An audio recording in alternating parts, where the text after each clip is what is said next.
Welcome back to Voice of Africa, where we bring you the most important, inspiring, and transformative stories shaping our beloved continent. It's always a pleasure to have you here, and today I'm truly excited to share a powerful update that speaks volumes about the changing tides in Africa's global partnerships. This is not just another diplomatic visit. This is a major signal, clear and loud, that Africa is stepping into a new era of sovereign cooperation, bold economic ambition, and mutual respect on the world stage.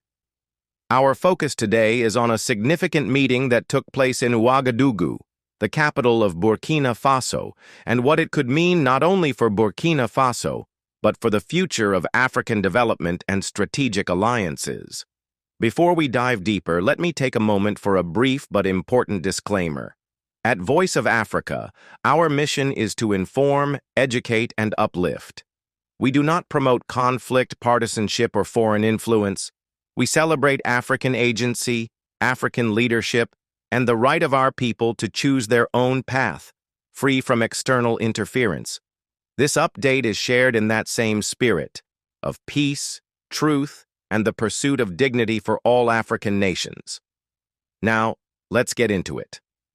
On Tuesday, May 20th, 2025, the President of Burkina Faso, Captain Ibrahim Traoré, welcomed a high-profile guest to Ouagadougou, Sheikh Shakbout bin Nahyan al-Nahyan, Minister of State at the Ministry of Foreign Affairs of the United Arab Emirates. His visit was both friendly and strategic, an official mission designed to build and strengthen economic cooperation between the United Arab Emirates and Burkina Faso.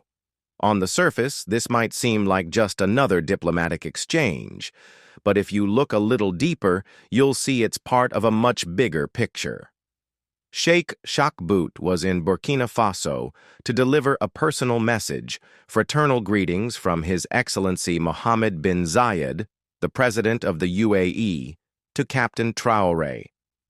That might sound symbolic, but in diplomacy, symbolism matters.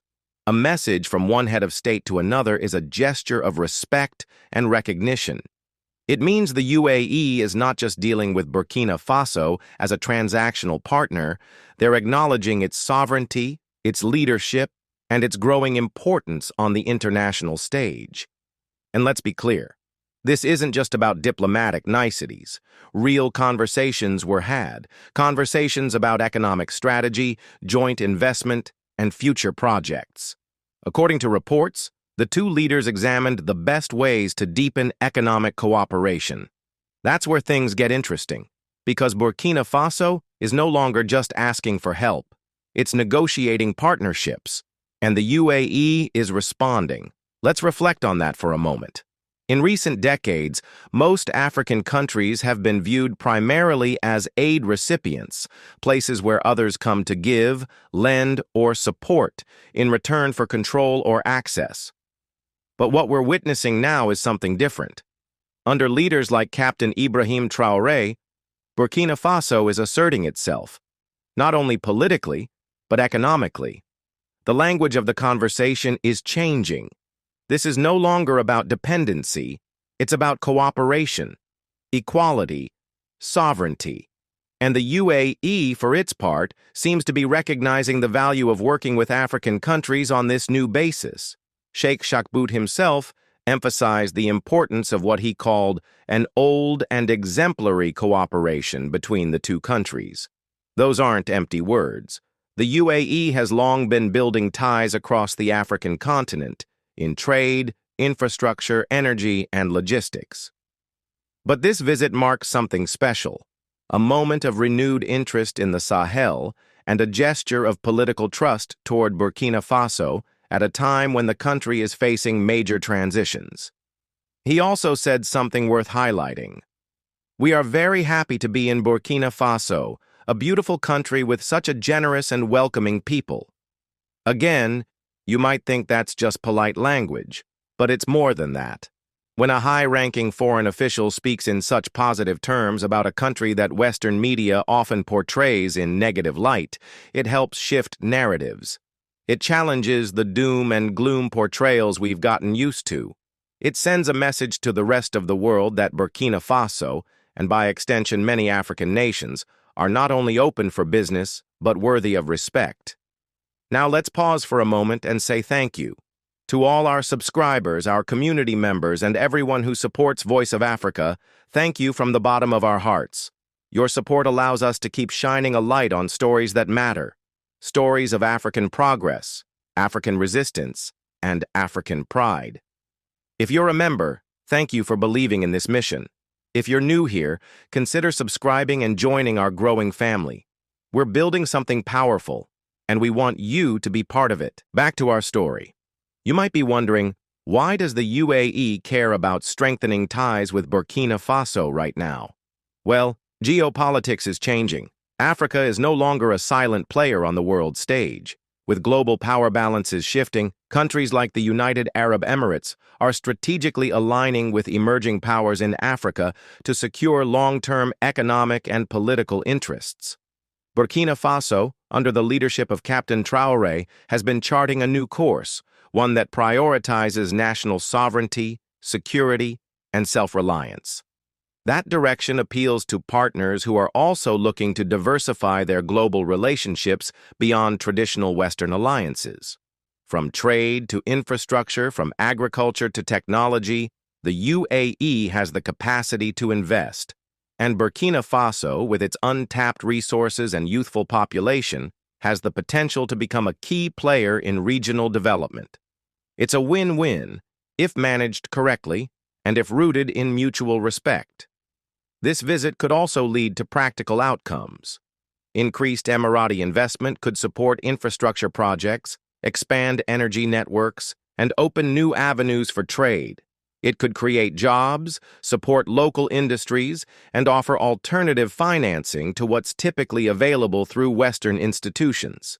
That's not just about economics. That's about empowerment. It's about giving countries like Burkina Faso more options so they're not locked into a single path of development. And let's not forget the symbolism of Captain Traoré himself receiving the visit. It shows that African leaders who take bold stances are being recognized on the world stage. Despite facing criticism from some international actors, Traoré is building new alliances, proving that independence doesn't mean isolation. It means choosing your own friends, your own strategies, and your own future. And that's exactly what we're seeing now, not just in Burkina Faso, but across the continent. From Mali to Niger, from Guinea to Chad, African nations are reclaiming their narratives, their politics, and their economies. They are forging new partnerships based on shared interests, not colonial legacies. And visits like this one from Sheikh Shakbout show that the world is starting to pay attention. Of course, it's important to remain cautious. Not every partnership is created equal. Not all foreign interest is benevolent. African countries must approach every negotiation with clarity, unity, and a strong sense of purpose.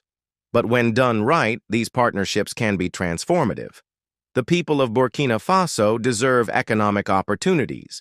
They deserve reliable infrastructure, vibrant industries, and a future that reflects their own dreams, not someone else's agenda.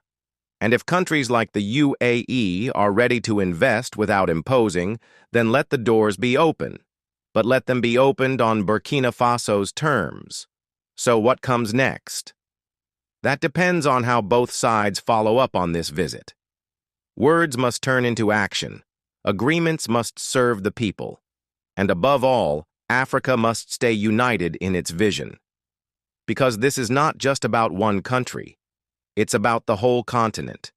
Every successful partnership, every sovereign decision, every bold stand taken by one African nation strengthens the entire region. At Voice of Africa, we'll keep watching, reporting, and amplifying these developments. Because we believe in the power of information. We believe in the right of every African child to grow up in a continent where dignity, peace, and prosperity are not just possible, they are inevitable. And if this visit is any indication, that future is not far off. Once again, thank you for being with us.